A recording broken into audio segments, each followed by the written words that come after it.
dice que en su trabajo con nosotros nos hace saber lo que el Padre nos concede. Eso está escrito en 1 Corintios capítulo 2, verso 10, 11. El trabajo de Él es decirnos qué cosas Dios nos concede, el Padre. Y cuando le creemos, aceptamos, Él hace algo, Él lo trabaja en nosotros. El Espíritu no va a trabajar en nadie que primeramente no crea que Dios le quiere conceder eso. Porque el no creer es que no acepta lo que Él va a trabajar.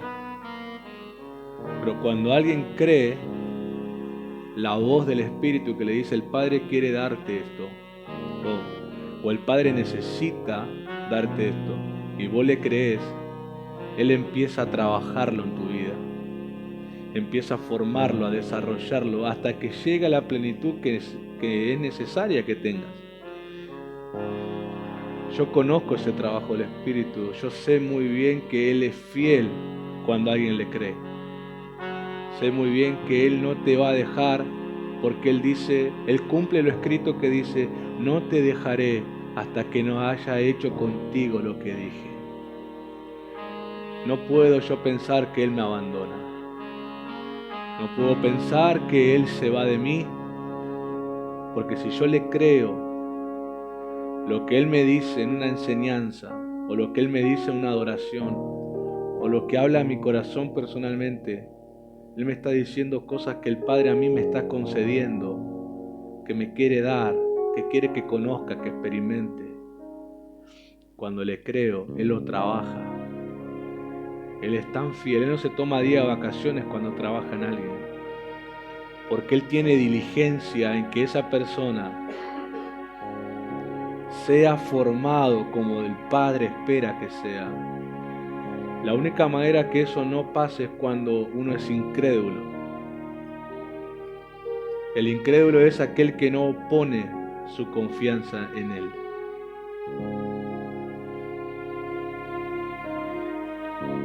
Pero esta noche que estamos cerrando la serie de este mes de la cobertura y su necesidad, hemos reservado para esta última enseñanza un principio apasionante del reino que se llama la unidad.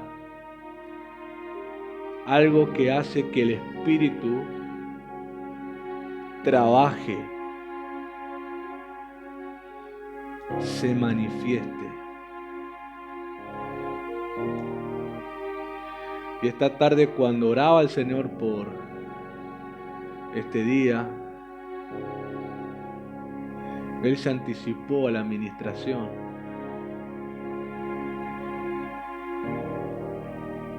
Y me hizo saber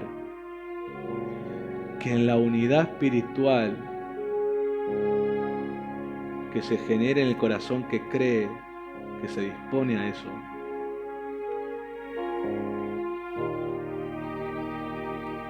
el amor de Él va a caer a ese corazón. El amor de Él va a llenar ese corazón. Su presencia es amor. Cuando hay unidad, orfandades son quitadas de la forma de vivir. Gente solitaria es transformada y se vuelven personas de comunión. Personas que se encierran en sus situaciones, problemas, se vuelven personas abiertas. Personas que practican la confesión, que practican el ir al trono de la gracia y ser socorridos. Personas que dejan atrás la autosuficiencia, la hipocresía, la apariencia. Son personas que dicen, Señor, soy débil, pero en tu gracia soy ayudado. El Espíritu nos concede, nos hace saber qué cosa el Padre nos concede. Si uno le cree, Él va a hacerlo, va a trabajar. Hace rato que al aprender cómo Él se expresa en la vida de fe, hace rato que he dejado de traer mi opinión o de traer mis maneras. Y cuando Él hace saber qué cosa el Padre concede, dejarme atraer hasta ese lugar que Él quiere. Mi respuesta es: ¿qué quieres de mí, Espíritu Santo? Y Él te dice: quiero que abandones la conducta de alguien solitario. Quiero que abandones esa conducta de alguien que no cuenta lo que le pasa. Quiero que abandones el comportamiento de la rebeldía. Quiero que dejes de murmurar. Quiero que dejes de hablar mal de otros. Quiero que hables conmigo. ¿Por qué, Espíritu Santo? Porque te quiero dar lo que el Padre te concede.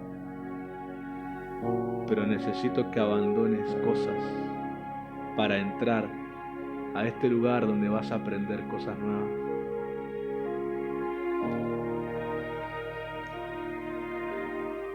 Todos los días necesitamos la llenura de Él.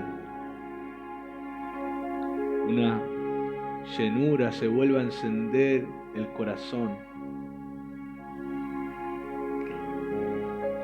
Y esta noche mi oído se abrió en la tarde en que la administración sobre aquel que practique la unidad, el que quiera, el que le crea al Espíritu, va a ser una llenura de su amor. Para que amen, ¿qué cosas? Primeramente, lo que Dios ama. Alguien que está lleno del amor de Dios es alguien que primero va a amar lo que Dios ama. Va a compartir con Él el amor. Va a amar la iglesia. Va a amar la familia de la fe. Va a amar los principios del reino. Va a amar, su corazón va a estar dispuesto para eso. Y también va a amar a las personas. No se va a mover entre la gente con manipulaciones ni con ventaja. Si es amigo, va a ser amigo de verdad, no por si puede sacar algo del otro. Si va a tener una relación espiritual, la va a tener de verdad, no solo para que lo promocione. Cuando estás lleno de su amor, la verdad es un pilar en tu comportamiento. No hay hipocresía, hay transparencia en lo que se hace.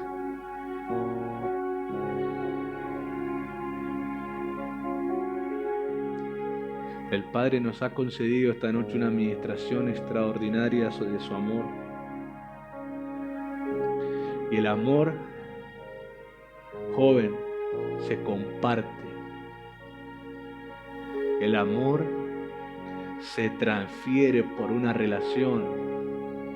El amor no salta como una pulga o como un piojo, invadiendo de la nada. El amor se comparte por un vínculo. El amor recorre esa cuerda que une a personas. Cuando alguien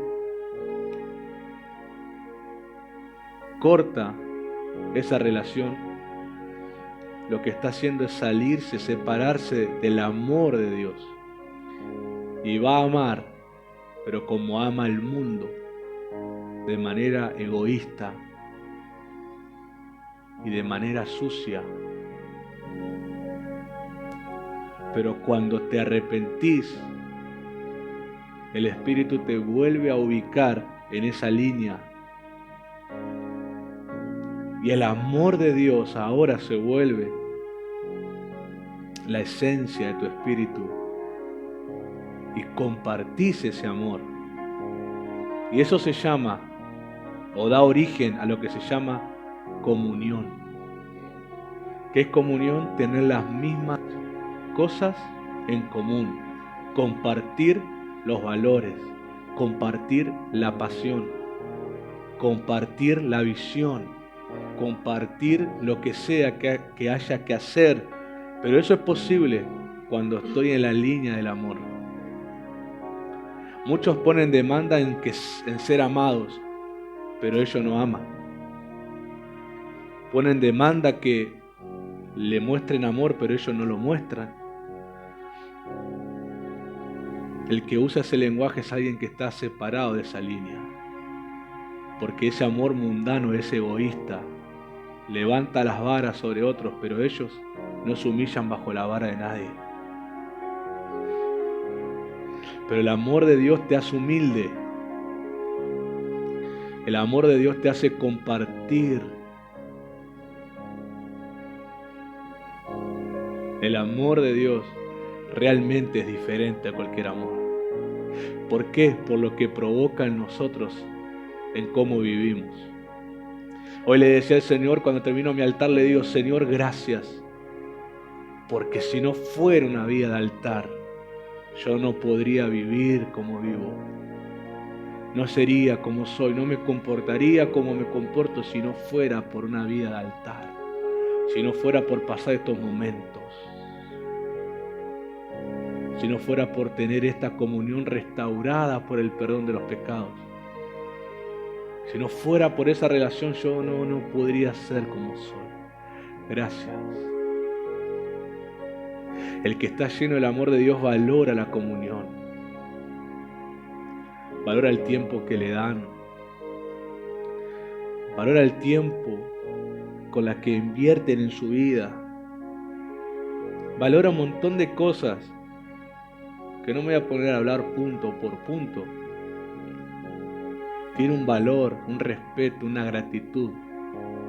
¿Sabes por qué? Porque se sienten parte. A mí me apena cuando escucho en el lenguaje de gente que dice yo me voy o no voy a ir porque no me siento parte. Yo estoy diciendo qué lástima, porque eso quiere decir que no estamos en el mismo espíritu.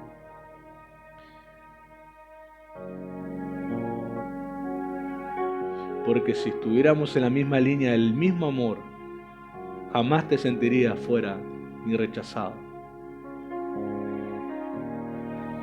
Te sentirías parte totalmente. Porque el amor es el que te hace saber eso. Que sos parte, útil, necesario. Por eso adoramos, somos uno en el lenguaje, en el espíritu. Somos uno. Compartimos lo mismo.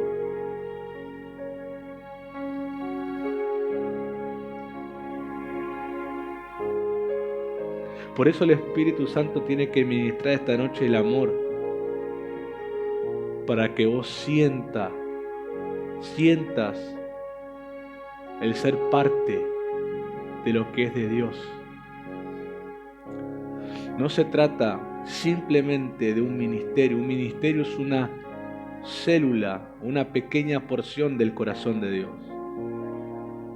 No solamente ser parte de un ministerio, de una casa ministerial. Más importante y sobre todas las cosas es ser parte del corazón de Dios. Ahí entenderías muchas cosas que hoy tu mente no entiende y resiste. El amor de Dios hace ese milagro en el corazón de esa persona. Transforma gente difícil en gente útil. Hace que el más terco se vuelva una persona diligente, una persona apasionada, una persona que trabaje para la fe. ¿Qué falta, pastor? Llenarse del amor de Dios para amar lo que Él ama. Si no, es imposible. Es imposible valorar entonces lo que es de Dios si no estoy lleno del amor de Él. No seas parte de una generación que se desgasta y cuando son adultos abandonan la iglesia o se vuelven hipócritas, van, pero ya sin amor, sin ganas, sin pasión, como una costumbre. No seas parte de una generación que solamente pierde tiempo porque no cambia el corazón, no se arrepiente. No seas parte de una generación que tiene apariencia pero no es, sino que sé parte de una generación llena del amor de Dios, que ama lo que es de Dios, que no aparenta, sino que es genuino, es real. El amor de Dios los perfecciona hasta el final de sus días. Esa lección es tuya. ¿Abrís o cerrás la puerta?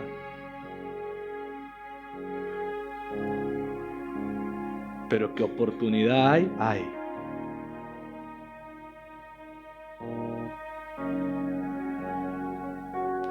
El amor de Dios va a ser el milagro esta noche. El amor de Dios va más allá de lo que sintamos. El amor de Dios es una esencia en el corazón. No solamente son lágrimas, no solamente son cosas emocionales, afectivas. El amor de Dios es ser una persona de comunión con Él, compartir lo mismo que Él, ser uno con Él.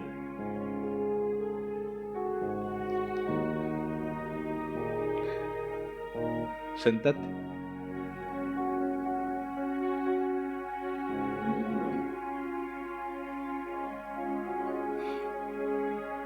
Mi oración siempre es: Padre, tengo un bosquejo, tengo una idea plasmada, pero siempre haceme saber tu voluntad para esta hora. El Padre se anticipa últimamente, se está anticipando a cómo debo ministrar, en lo cual doy gracias a Él. Una vez les enseñé y lo vuelvo a decir: cuando Dios da una enseñanza, un mensaje o una administración, es porque antes de decirle al que lo va a hacer, examinó el corazón de todos los que estarían presentes. Vos por ahí estás, fuiste a la heladera, comiste, te levantaste, fuiste al baño, te bañaste, hablaste, usaste el WhatsApp, lo que sea en tu vida, y no te diste cuenta que el Espíritu de Dios pesó tu corazón. Y como sabía que ibas a estar en ese lugar, le habla al que va a hablar de qué debe decir y qué debe ministrar. Así que me extraña a mí cuando la gente se va ofendida o enojada en una administración, porque digo, ¿no entendés que si el que habló y ministró de parte de Dios lo hizo de esa manera, es porque vos fuiste pesado por Dios también en que necesitas oír de esa manera?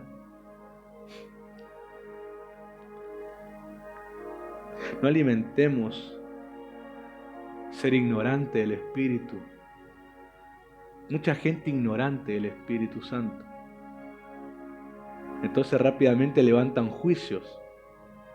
No lo conocen. No pasan tiempo con Él. Y menos lo obedecen para saber cómo Él trabaja.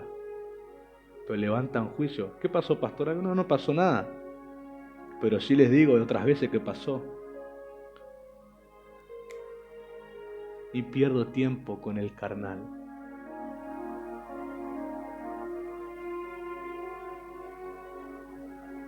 No pierdo tiempo con el carnal. Mi comunicación es con los que quieren ser del Espíritu. El carnal ya tuvo el mensaje y sabe qué va a hacer, si de arrepentirse o no, si obedecer o desobedecer. Pero la comunión es con los que quieren obedecer a Dios. Ahí va a prosperar todo.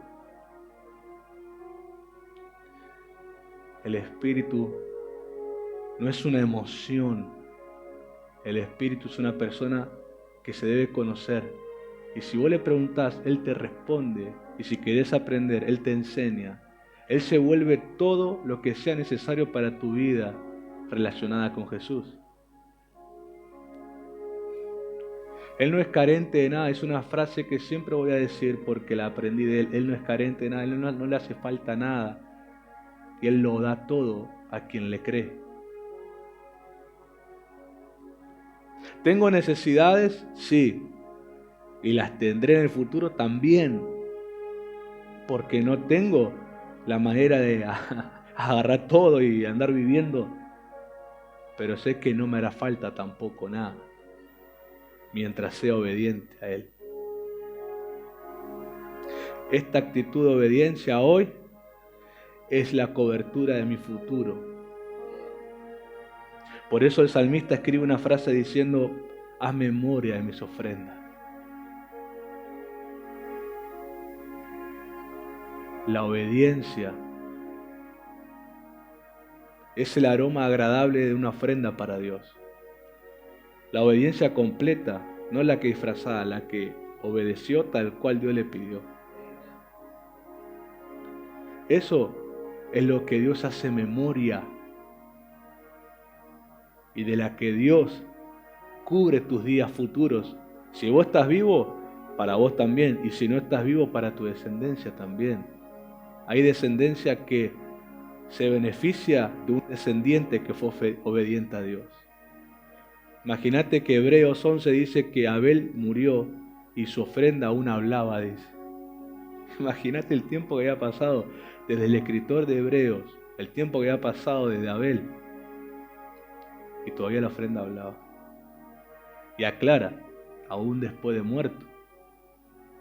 Miren lo que pesa para Dios la obediencia de una persona y su descendencia. Por eso dice: joven fui y he envejecido, y no he visto justo desamparado ni a su simiente. Dice que el justo vive por la fe, o sea que es obediente. Ni a su descendencia vi desamparada. Y por él justo ya murió, pero su descendencia estaba levantando cosecha. Cuando Jesús empieza a discipular a los apóstoles, a los que serían apóstoles, Jesús los desprende, y eso me encanta, esa misericordia del Señor, porque si algunas personas pobres, si dependieran de la línea sanguínea de la que viene, tan condenados, pobre.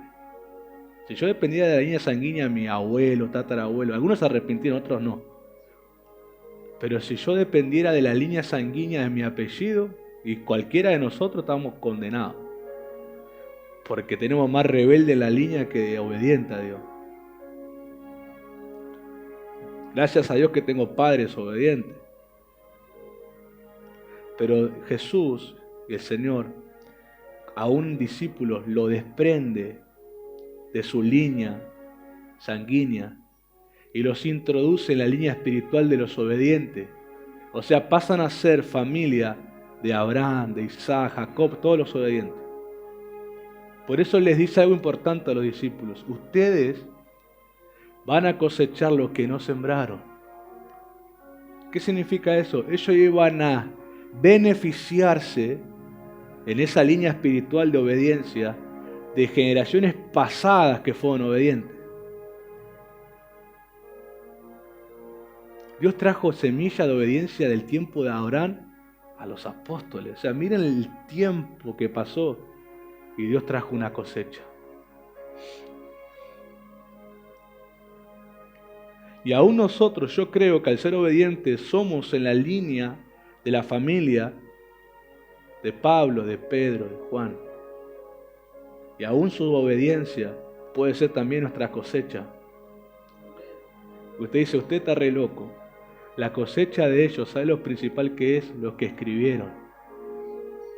Porque el que es obediente, eso que ellos escribieron de parte del Espíritu, la obediencia que tuvieron, es nuestra comida, es nuestra edificación, es nuestra formación.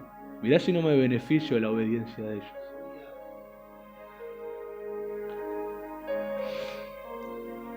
Yo ahora tengo todo en tablet, ¿no? Pero al principio cuando yo predicaba tenía en cuadernos escrito las enseñanzas, en papel, en cuadernito. Y yo siempre pensaba, cuando yo leía, tengo un cuaderno, como de 50 mensajes, no sé cuánto tengo, que no prediqué ninguno todavía de eso.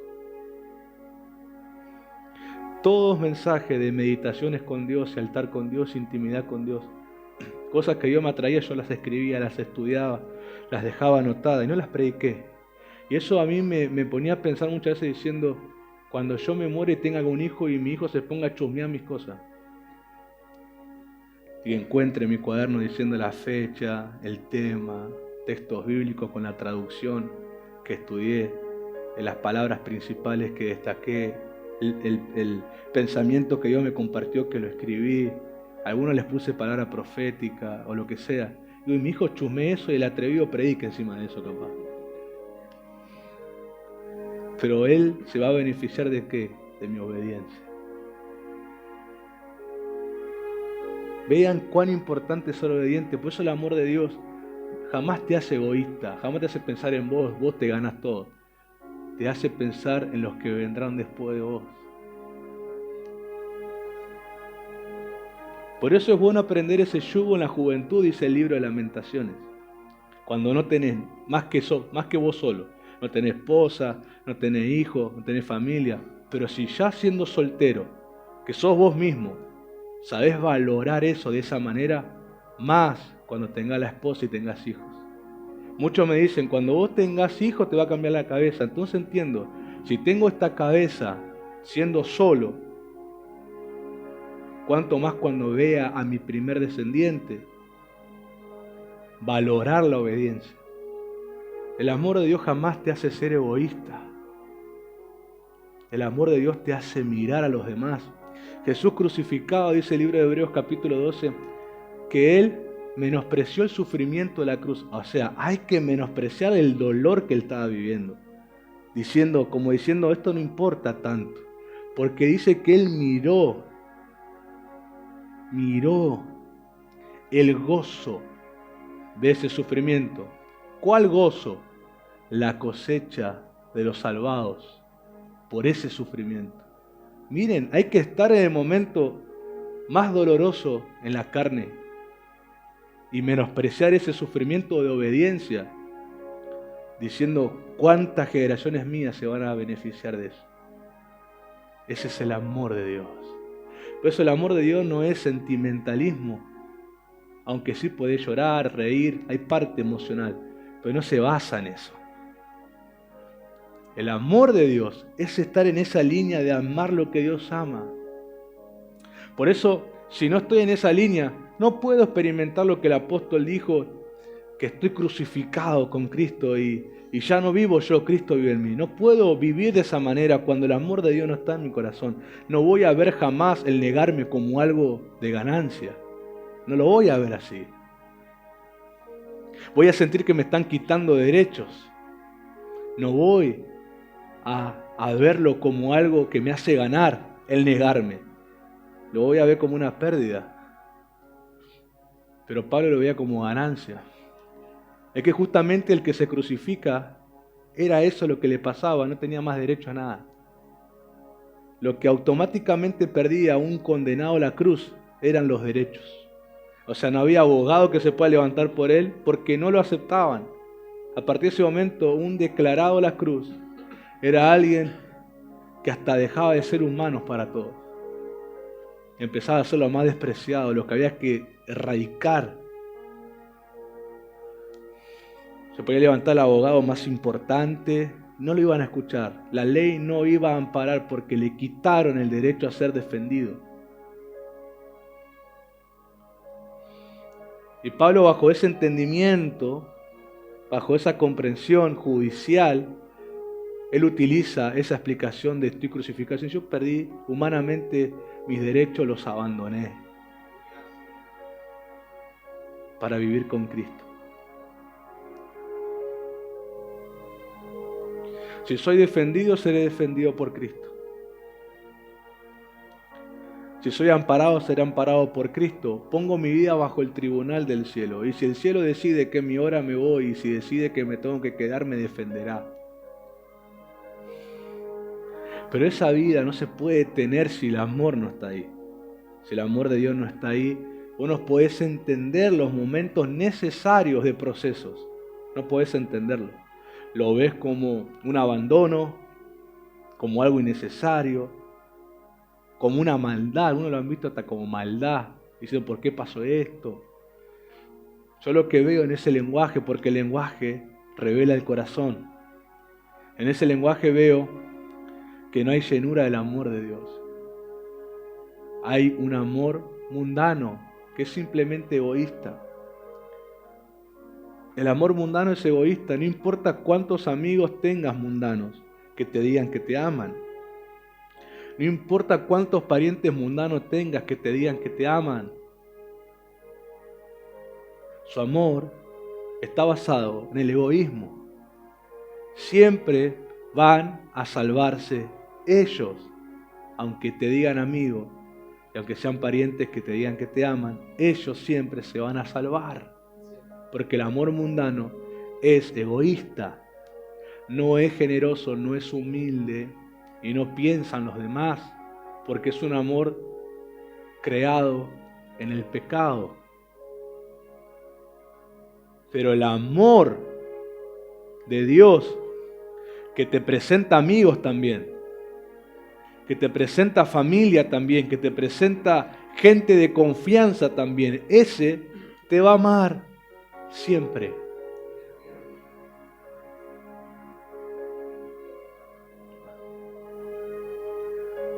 No lo sé. Pregúntate por qué no, a pesar de tus errores, no recibiste una patada ahí atrás tuyo y te mandamos a tu casa. Preguntá, a pesar de tus mentiras, por qué aún no recibiste la expulsión.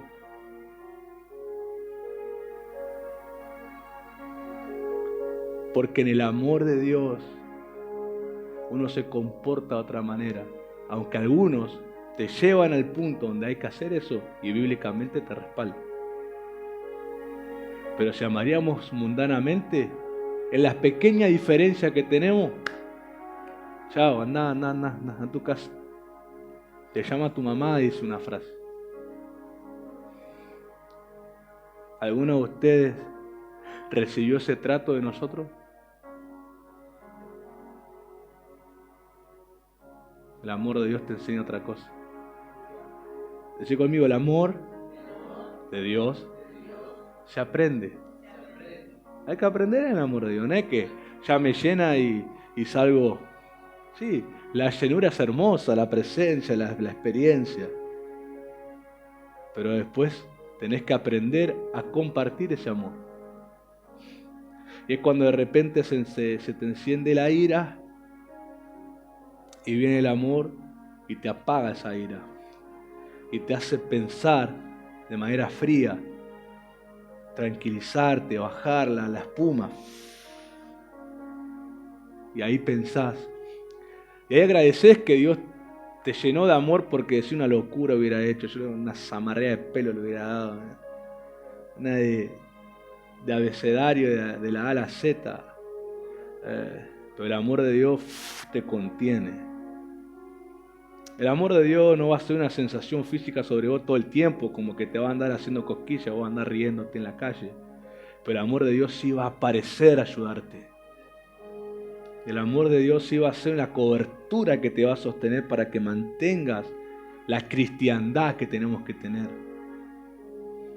Y justamente, en esos momentos de humanamente débiles, donde enojo y cosas así, que podríamos fallar, el amor de Dios, cuando lo mantenemos llenos en la intimidad con Él, te aparece y te contiene, te agarra.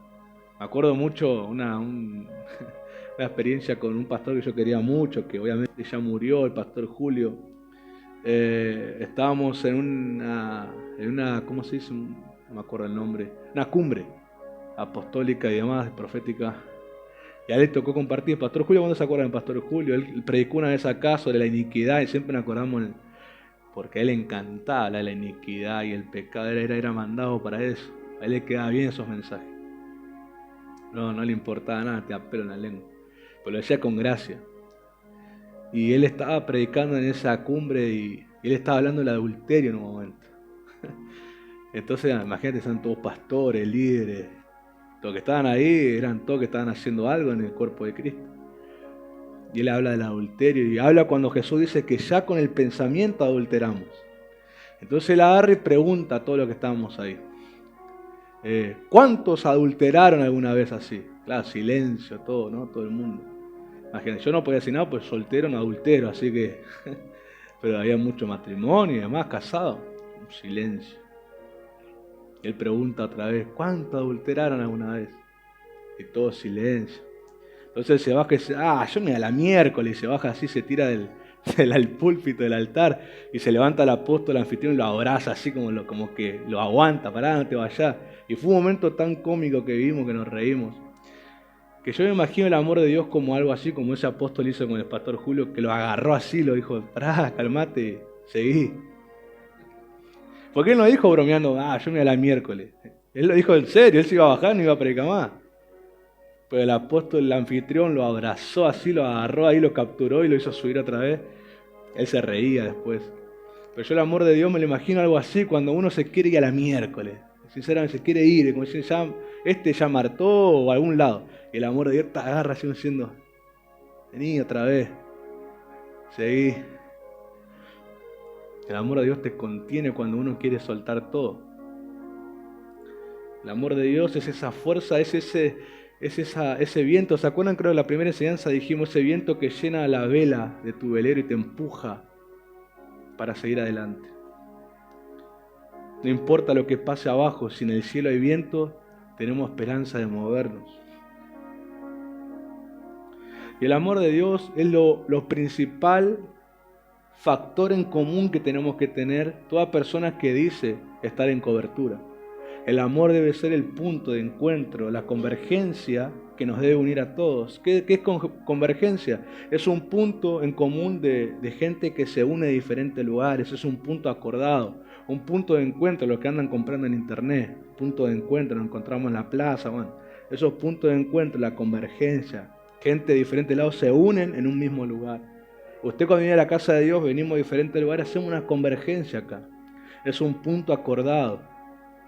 Eso hace posible que se haga la reunión, porque si usted estaría en su casa y no hacemos transmisión, usted ni sabe lo que se habló, entonces usted no participó de este punto de encuentro. El amor de Dios debe ser nuestro punto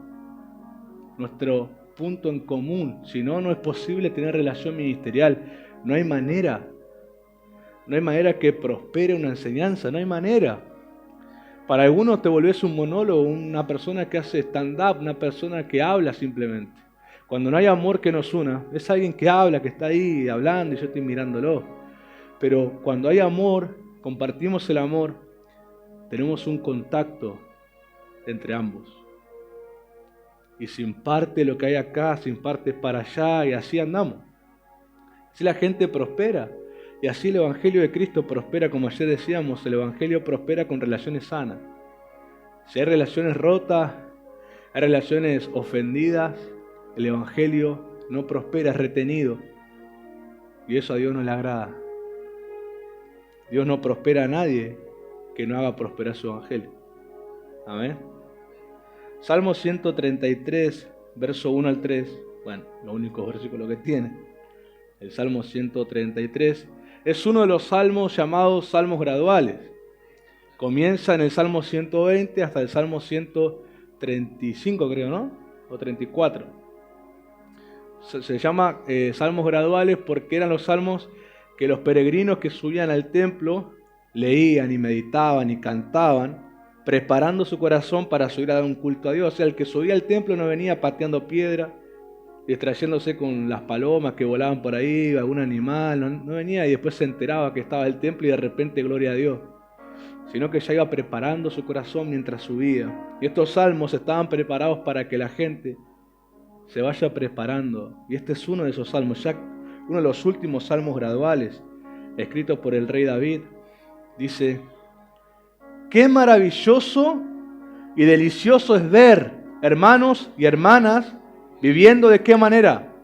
Juntos en dulce unidad. Es tan precioso como el aceite perfumado sagrado que fluye de la cabeza del sumo sacerdote Aarón, gotea sobre su barba y corre hasta el borde de sus vestiduras sacerdotales. Esta armonía se puede comparar con el rocío que gotea del monte Hermón, que desciende sobre las colinas de Sión. De hecho, allí es donde Yahweh ha decretado ¿qué cosa?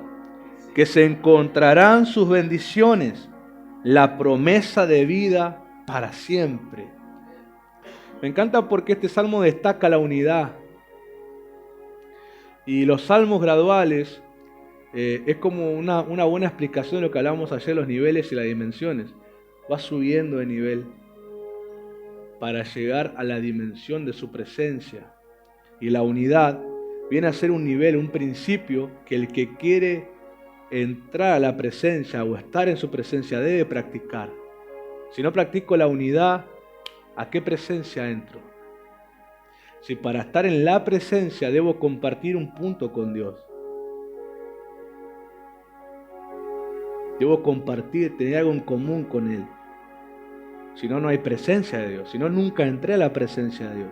Hablé en mi cuarto, hablé en la cocina, sé donde estuve, en la plaza. Pero no hubo un encuentro con Dios, no hubo una presencia de Dios. No estuvo la persona de Dios manifestada. ¿Por qué?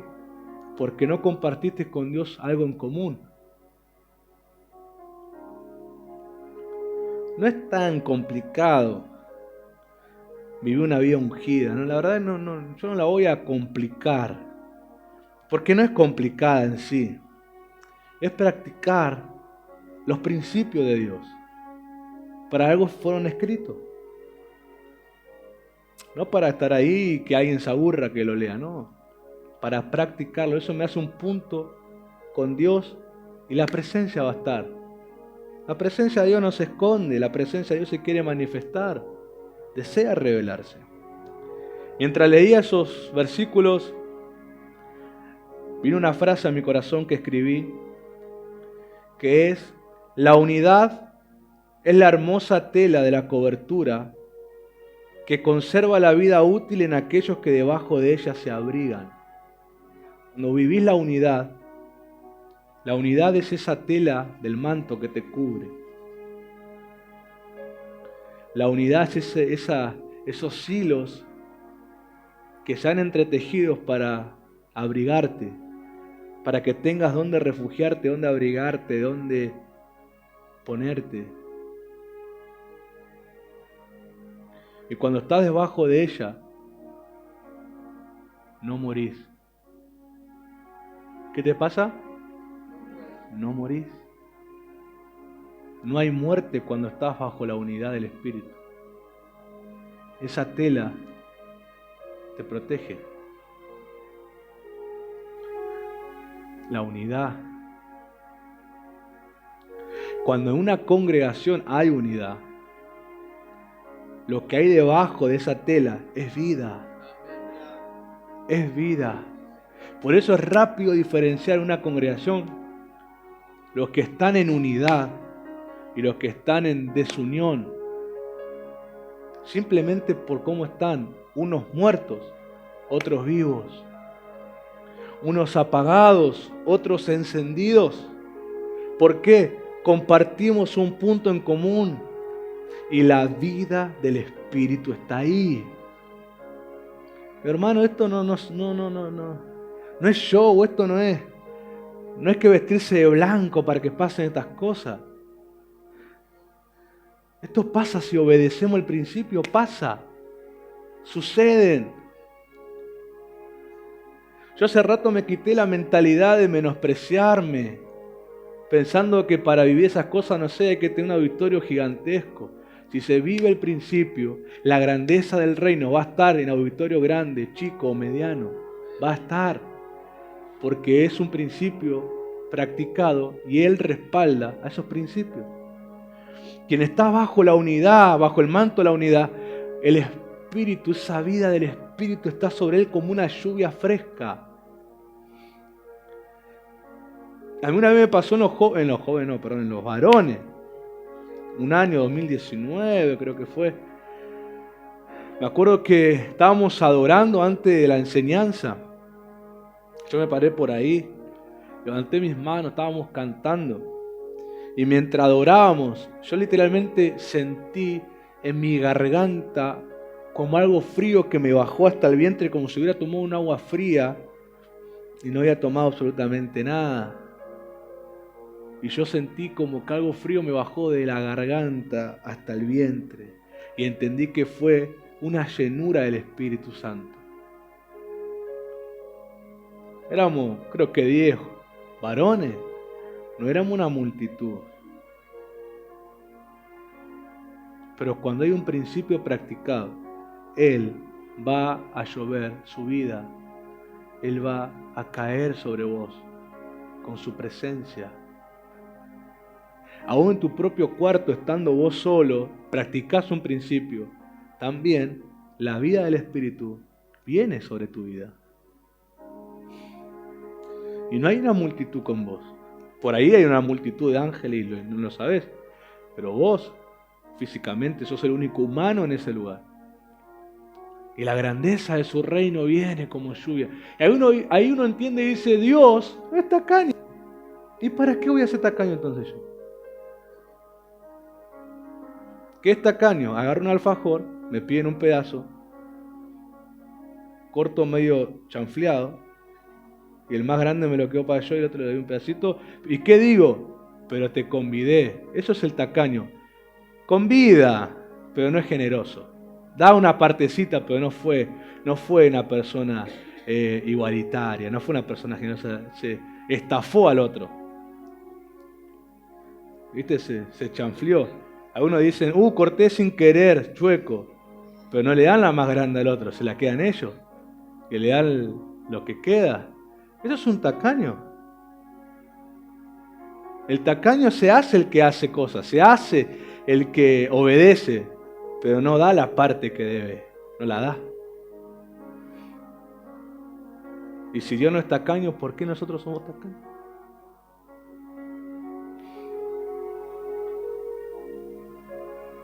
Cuando cae su vida, su lluvia sobre mí, soy como Él es. Y si corto chanfleado, porque tengo los ojos medio cruzados, le voy a dar la parte más grande al otro. Y me voy a quedar con la más chica. El día que yo vea a un joven dar la mejor parte a otro y él quedarse con la más chica, voy a darme cuenta que el amor de Dios está en su corazón.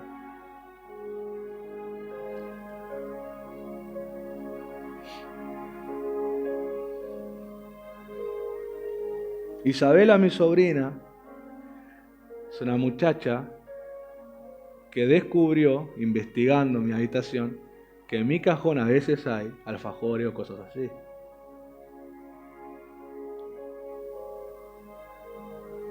Y ella a veces no me pide, abre el cajón y se lleva. Y yo me entero cuando voy a buscar y no está, o cuando la veo con la boca negra. Y aparte ella dice que, ella cuando le preguntan quién te dio, ella dice que le di y no me preguntó. Así se comió un huevo de Pascua también, que era mío, diciendo que era de ella. Yo le puedo asegurar que aunque usted me diga, usted es un grandote, un tonto, que si yo no tuviera el amor de Dios, yo me pelearía con mi sobrina.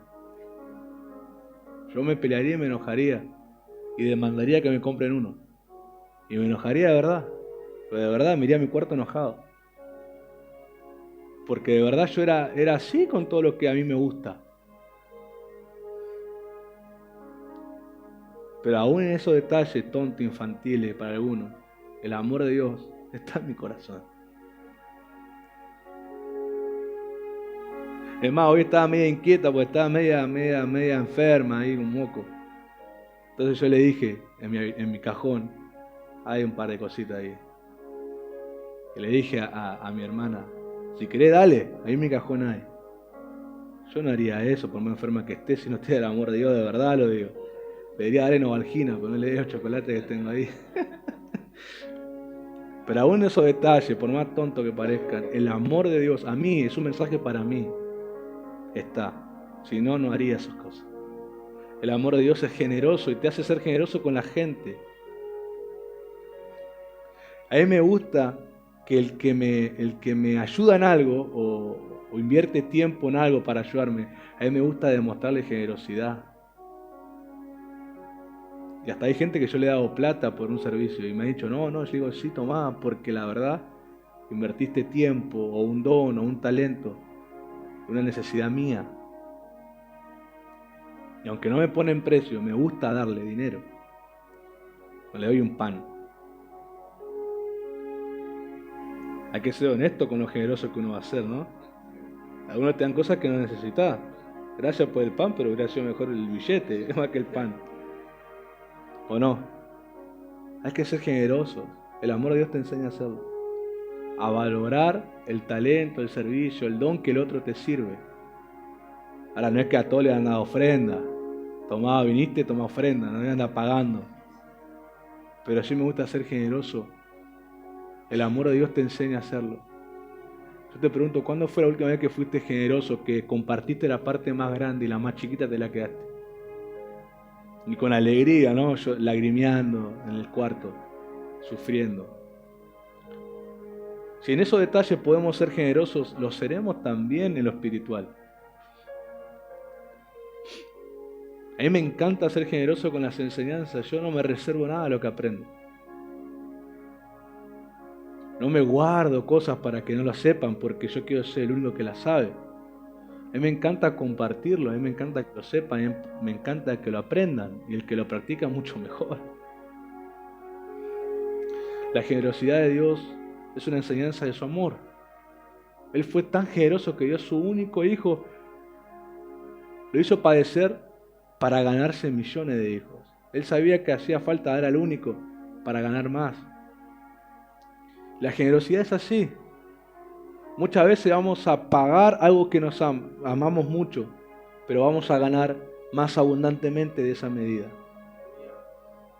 Abraham tuvo que dar a Isaac, pero después ganó muchos hijos. Ana ofreció al único hijo que pudo tener por un milagro de Dios, pero después Dios le dio más hijos. Siempre, cuando damos en generosidad una medida, Dios te hace ganar más abundantemente de lo que diste. Es el amor de Dios lo que respalda la acción que hacemos. Por eso la palabra generosidad proviene de algo llamado genética o ADN. Significa que es algo que heredás, no es algo que vos tenés así de la nada. Te es heredado. ¿De dónde? Del Espíritu de Él.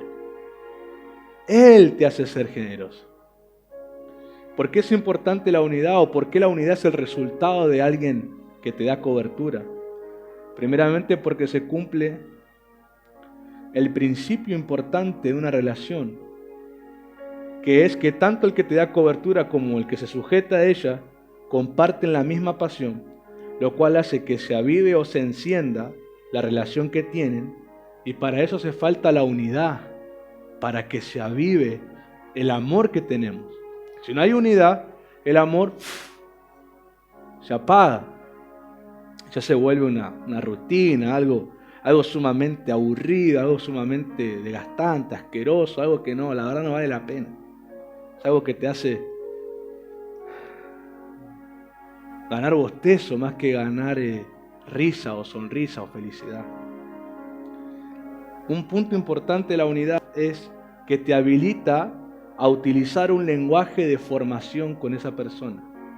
Cuando estás unido a alguien, el que te da cobertura puede usar un lenguaje que no puede usar con todos. Un lenguaje para formar. Eso lo encontramos en 2 Timoteo 1:6, cuando el apóstol le dice a su hijo espiritual Timoteo que haga algo. En Palabra de Dios para Todos dice, por eso quiero.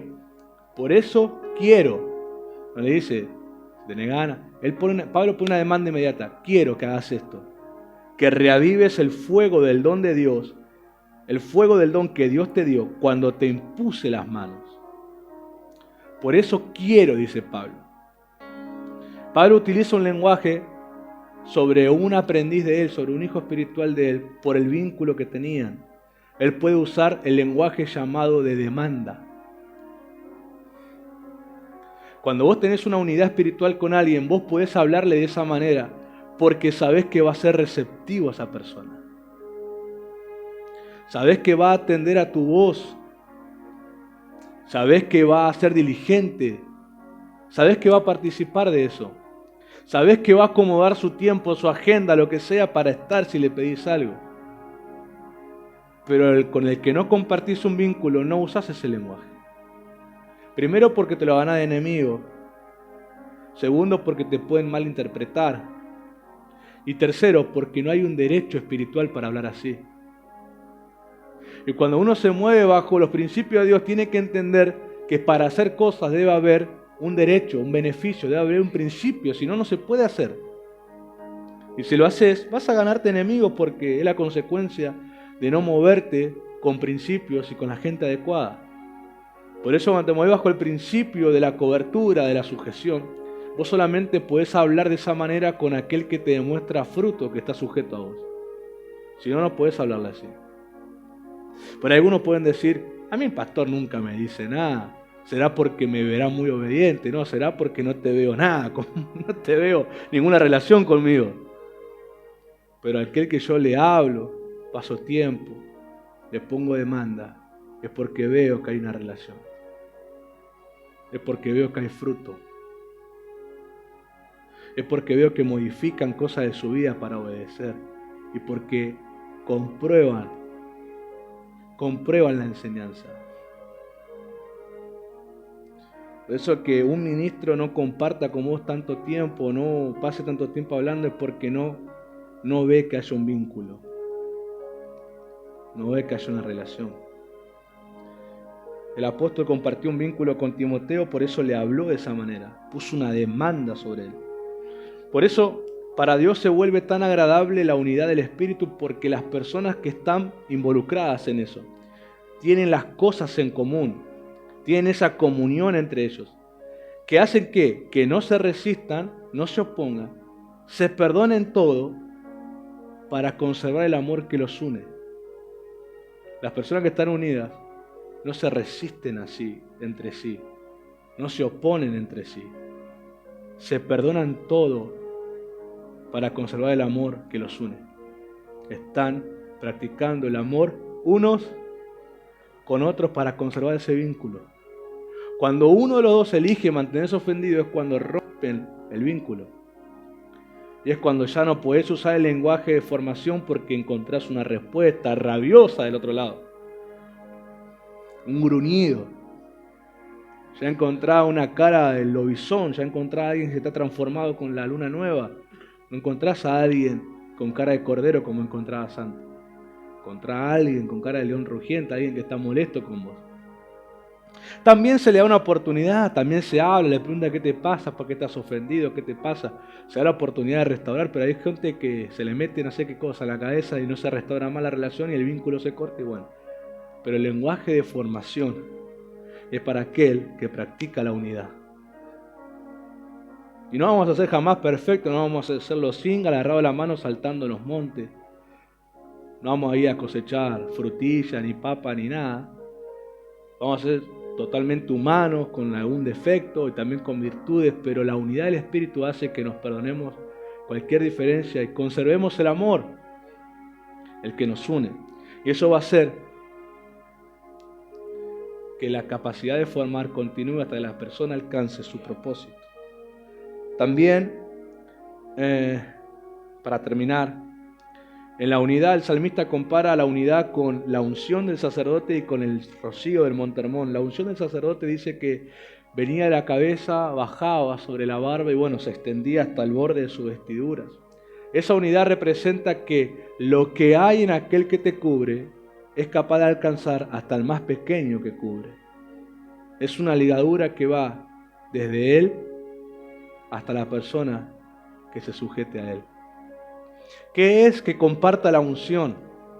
Es algo muy importante que sepamos la diferencia. No es que solamente no es que comparten el mismo poder o la misma autoridad, porque eso depende de los procesos y obediencias que van teniendo, van ganando esos niveles de autoridad y poder. Lo que comparten es el carácter. Comparten el comportamiento cómo es esa persona. Vos lo ves que empiezan a ser muy parecidos al que los cubre. Claro, el que está fuera de esa cobertura se burla. Mirá, se quiere hacer el pastor. Mirá, se quiere hablar como él. Mirá, tiene unos movimientos como él. Mirá, se quiere hacer. No se está haciendo nada. Está haciendo porque la unción lo está alcanzando y está siendo empapado del mismo carácter. Y es inevitable que haya cosas similares al que lo cubre. A uno lo nota más cuando ese que cubre se vuelve predicador porque tiene como gesto y parecidos. O tono de voz. Pero es muy notable. Yo he visto gente, discípulos de otros pastores que son casi iguales a sus pastores. Cuando enseñan todo, hasta parece que el mismo tono de voz, Mati la peluquería y el apóstol de él. Parecían padre e hijo literales. No, que parecían que el apóstol de él era el papá de ese muchacho. ¿Pero por qué? Porque hay una sujeción, hay un vínculo y la unción que está sobre esa persona alcanza al otro. En el carácter se comportan igual.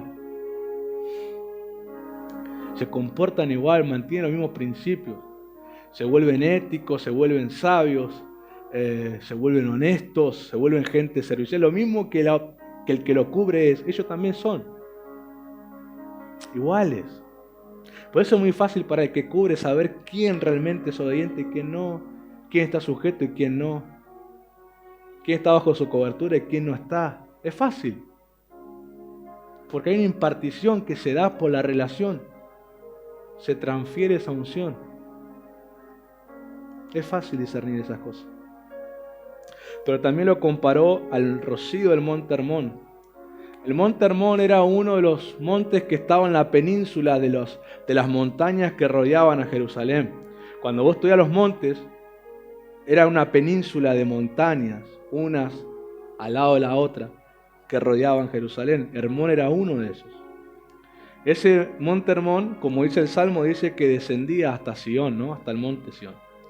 ¿Qué pasaba con Hermón? Esto es muy importante y es profético. En el tiempo de sequía en Israel, cuando las altas temperaturas de los veranos azotaban a la vegetación, ¿qué le pasa a una vegetación que sufre muchas temperaturas de calor? Se marchitan, se secan. Pero en Hermón no. ¿Por qué? Porque mientras el calor azotaba en el día y parecía que iba a devastar toda la vegetación, durante la noche al caer el sol, en el monte Hermón caía del cielo un rocío muy similar a una cobertura que se extendía por todo el monte. Y ese rocío les daba la frescura y los hidrataba a la vegetación para que no muera. Y entonces cuando venía el sol intenso del día, les azotaba, los fatigaba, les daba con ganas, pero no secaba a la vegetación por el rocío de la noche. Por eso compara el salmista a la unidad con el rocío Hermón, porque la unidad hace que te cubra de tal manera que no mueras sin cumplir el propósito. Entonces bajo la unidad vos pasás los azotes, pasás los momentos de prueba, pasás las cosas que humanamente hay que cruzar, pero ¿sabes qué? No muere el propósito. No te morís sin cumplir el propósito. Por eso también es otro discernimiento de saber quién está bajo la cobertura de alguien. Porque cuando le vienen las pruebas de la vida, cuando vienen las dificultades de la vida, esa persona no abandona. Esa persona no deja de congregar, esa persona no abandona las finanzas, esa persona no deja el servicio, esa persona conserva su propósito y sigue adelante y lo cumple porque está bajo la cobertura, porque practica el principio de la unidad y como el rocío Hermón lo azotan durante el día, pero durante la noche es hidratado y recibe frescura y no pueden quemar la raíz. Y mientras haya raíz, siempre hay crecimiento. Por eso son los ejemplos que el salmista agarra de la unidad. La unción que viene de la cabeza hasta lo último y el rocío del monte Hermón. Por eso concluyo con la frase que estar bajo la unidad, al principio unidad bajo cobertura, nunca vas a morir sin alcanzar el propósito. Y sé que hay mucha gente que últimamente predica que la única cobertura es Cristo, pero se olvidaron que Cristo es representado por seres humanos. La única cobertura es Cristo, de verdad, pero representada por seres humanos. Compartido. El otro día escuché una frase de Benny Hinn que me rompió la cabeza. Un mensaje hermoso, quien quiere búsquelo, se llama Practicando la Presencia. Es de un canal se llama Benny Hinn en español, que hace posible, él traduce las enseñanzas de Benny Hinn, que hace posible que los que no hablamos inglés o no entendemos inglés podamos entender los mensajes. Porque hay mensajes de Benny Hinn que si no era con traductor no lo entendés, pero él los traduce, entonces podemos escuchar enseñanzas que antes no. Entonces escuché esa, Practicando la Presencia. Él en un momento dice algo que yo sentí en mi espíritu que me cambió la manera de ministrar. Él compara el cuerpo de Jesús con los panes sin levadura, que eran los panes que estaban en el tabernáculo de Moisés, llamados los panes de la presencia. Y él dice que cuando nosotros nos dejamos usar por él, nos rendimos, y habla un par de principios, practicamos la presencia, nos rendimos a él. Dice que su cuerpo se vuelve nuestro cuerpo. Nuestro cuerpo también se vuelve su cuerpo. La comunión. Entonces, ¿qué pasa? Las cosas que Jesús hacía mientras fue humano, ahora las puede hacer a través de uno que se deja usar por él. Entonces, cuando él dice esa frase, nuestro cuerpo se vuelve su cuerpo, referencia al pan en la Santa Cena, diciendo nuestro cuerpo se vuelve su cuerpo, a mí parece que me cayó en todas las monedas del bingo. Fue un entendimiento que me rompió el velo y entendí. Cuando hay comunión con el Espíritu de Cristo, es inevitable que tu cuerpo se vuelva el suyo y lo que pasaba a través del suyo pase a través del tuyo.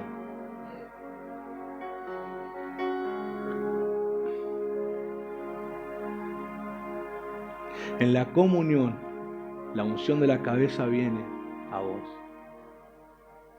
En la comunión, la protección de ese rocío también está con vos. Es tan hermoso estar en unidad y bajo cobertura, porque además Dios dijo, ahí es donde yo tengo mi promesa, la vida eterna. Es ahí. ¿Quieren vida eterna? Sí, queremos vida eterna. Vayan donde hay unidad. Porque donde hay unidad, su vida fluye. ¿Qué es la vida eterna? No solamente cuando morimos, vamos al cielo. La vida eterna es el constante fluir de su presencia. Es como un río que aunque le pongan la represa a los castores, la fuerza del río lo va a empujar siempre. Nadie puede contener la vida del Espíritu. Si se mantiene en comunión, la vida del Espíritu siempre va a fluir. No estoy viviendo la vida eterna cuando me muera. La estoy viviendo acá mientras tengo comunión con Él. Es su presencia continuamente fluyendo, siempre hablando, siempre enseñando, siempre cubriéndote, siempre haciendo algo a tu favor, siempre diciéndote las cosas que te concede para que te muevas en legalidad. Siempre, si le crees, Él trabaja. Lo hace en vos. Hace real. Nunca te olvides el principio. Lo que se ve fue creado de lo que no se ve. Hebreos capítulo 11. Lo que se ve fue creado de lo que no se ve. La cosa que la gente ve después en uno, inició cuando le creí. Cuando solamente era un sonido en mi oído. Cuando solamente era un sonido en mi corazón de una voz, una frase, una palabra, un sonido. No existía nada físico, un sonido, pero le creí. Lo que se ve tiene su origen en lo que no se ve. Cuando yo le creí, empezó a trabajarlo Y ahora la gente lo destaca, lo ve, se maravilla. Pero eso que se ve vino de los que no se veía. De un sonido. Y en este momento puede ser el momento en donde Dios te está hablando, te está dando un sonido en tu corazón de cosas que no están viendo nadie, pero que si le crees, Él las empieza a trabajar y formar para que después se vean. Nadie puede decirme que es obediente al Espíritu si no se termina viendo algo. Bendigo a todos los que van a ver el video. Oro que camines en unidad. Mira, no te congregues por congregar, congregarte con un sentido de pertenencia. Congregate con un sentido de unidad, congregate con un sentido de estar bajo esa cobertura, congregate para honrar, congregate para obedecer, congregate para ser formado, congregate para que valga la pena el viaje hasta ese lugar, congregate con un sentido de unidad. Que Dios te bendiga.